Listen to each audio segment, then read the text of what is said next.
स्वागत आहे.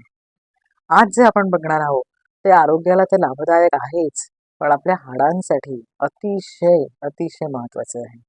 हे लाभदायक आहे, उष्णता कमी करणारं आहे आणि ह्याचा उपयोग अगदी पानं, फुलं तिथपासून शेंगांपर्यंत होतो. बरोबर आहे. मी गोष्ट करते शेवग्याच्या झाडाची. आज आपण जे सूप बघणार आहोत ते आहे शेवग्याचं सूप. शेवग्याच्या शेंगांचं सूप. आपण शेवग्याच्या पाल्याचा वापर करतो, आपण फुलांचा वापर करतो, शेंगांचा वापर करतो. तर या शेंगांपासून आणि त्यामध्ये मी थोडे कैरी घातली.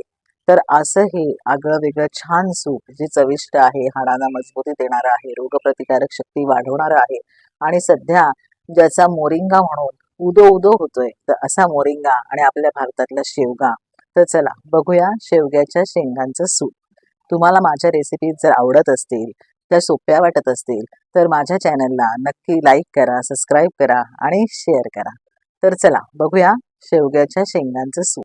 शेंगा वाफवून घेतल्यात, उकडवून घेतल्यात, त्याच्यात थोडं पाणी आहे आणि आता मी त्या मिक्सरमधनं काढणार आहे. त्याच्यात मी काही घातलेलं नाही आहे आणि हे त्याचं सार जे आपण गाळून घेतलेलं आहे, चोथा त्याचा बाजूला ठेवायचा. बटर घालतोय कढईमध्ये, थोडंसंच बटर घालते मी. आजारी माणसांना पण हे उपयुक्त आहे, हाडांसाठी खूप छान आहे आणि ह्याच्यामध्येही पोषणद्रव्य भरपूर आहेत. जिरं घातलेलं आहे बटरमध्ये, थोडं हिंग घालते मी आता. जिरं तडतडलं आणि हिंगाचा छान वास सुटला की मग आपल्याला पुढचा पदार्थ घालायचा आहे आणि तो आहे आलं आणि लसूण याची पेस्ट आहे. ती वाटून घेतलेली आहे मिक्सरमध्ये आणि ती पेस्ट घालते. खूप छान चव येते त्याच्यामुळे. जर तुम्हाला स्किप करायचे करू शकता. हे जे वाटण आहे हे मी ओला नारळ आणि याच्यामध्ये कोथिंबीर घातलेली आहे आणि या पद्धतीने ओला नारळ वाटून घातलेला आहे, कारण याला तोंडामध्ये येईल असं नारळ छान लागत नाही शेवग्याला, तर त्याच्यामुळे. आणि ते मी आता छान बटरमध्ये परतवते. बटरच्या ऐवजी समजा तुम्हाला साजूक तुपाचा वापर करायचा असेल तर तुम्ही तोही करू शकता. आणि आता हे मी सगळं पाणी जे आपण गाळून घेतलेलं होतं तर ते मी त्याच्यामध्ये घातलं. तुम्ही मिक्सरमध्ये फिरवताना शेंगांसकटच फिरवा, वेगळा गर काढायची त्याची काही गरज नाही आहे. आणि मग तो चोथा तुम्ही गाळून घेतला की त्याच्यामधनं असं त्याचं जे स्टॉक आहे शेवग्याच्या तो तयार होईल. आणि थोडंसं पाणी विसवून मी घातलं आहे, सगळा अर्क त्याच्यामध्ये उतरलेला असतो आणि नंतर मग तो चोथा आपण फेकून देऊ शकतो.